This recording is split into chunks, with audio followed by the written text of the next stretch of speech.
शहरात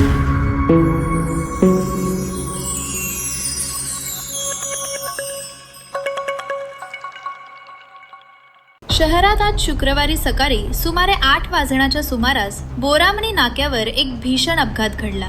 भरधाव ट्रक चालकानं 2 जणांना चिरडल्याची धक्कादायक घटना घडली असून या अपघातात दोघांचा जागीच मृत्यू झाल्याची प्राथमिक माहिती समोर आली आहे। अपघातानंतर परिसरात काही काळ तणावपूर्ण वातावरण निर्माण झाले होते। स्थानिक नागरिकांनी तातडीनं मदत कार्य सुरू करत पोलिसांना घटनेची माहिती दिली।